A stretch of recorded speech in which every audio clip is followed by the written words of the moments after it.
À vitesse réelle et dans le feu de l'action, il n'est pas toujours facile d'analyser son tir. Mais grâce à la vidéo, un arrêt sur image nous permet de mieux comprendre ce qu'il s'est passé. Contrairement à ce que l'on aurait pu croire, le tir est bien en avant de l'animal, mais malheureusement trop bas. Un petit coup de doigt. Mais ça, on s'entraîne pas suffisamment. Ouais.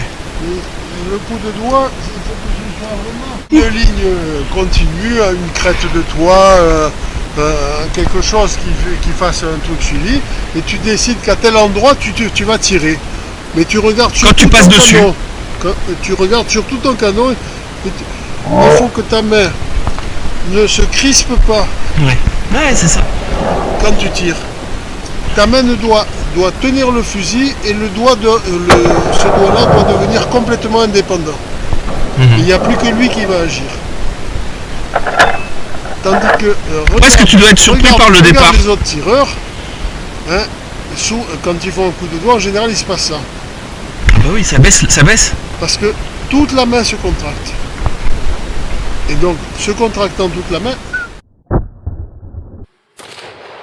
Un tir trop bas ou un coup de doigt. On le voit bien au ralenti. Deux dedans et une par terre. Ouais. C'est pas bon. Ben non. On ne le répétera jamais suffisamment, mais afin d'éviter tout cela, le meilleur conseil, c'est l'entraînement. Vous êtes prêts à faire des kilomètres en voiture pour aller à la chasse? Alors, renseignez-vous pour savoir où se trouve le stand de tir le plus proche de chez vous et n'hésitez pas à vous y rendre régulièrement pour vous entraîner et bien analyser votre tir et vos éventuels défauts. Deux dedans, et la troisième elle est dedans. Ah ouais. Il n'est pas nécessaire de tirer beaucoup de balles, mais juste de venir régulièrement et vous verrez vos tirs progresser au fur et à mesure que vous prendrez conscience de vos erreurs. Ça, tu es plus à l'horizontale, mais tu en as mis une quand même, tu en as mis deux fois. Je profiterai de cette vidéo pour donner un dernier conseil quant au tir soi-disant loupé.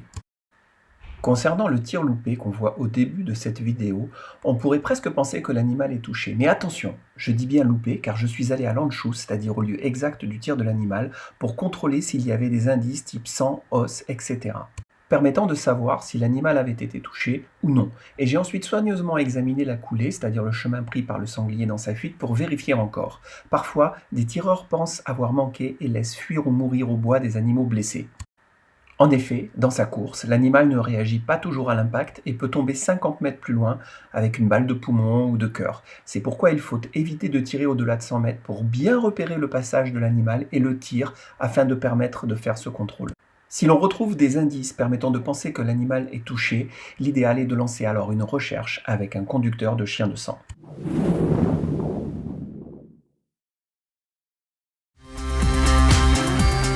N'hésitez pas à laisser des commentaires et des questions ci-dessous. Si vous voulez vous abonner sur YouTube, c'est aussi en dessous et c'est gratuit. La seule chose que je vous demande, c'est de me laisser un petit j'aime sur vos vidéos préférées en cliquant sur le pouce en l'air. Merci d'avance et à bientôt les amis.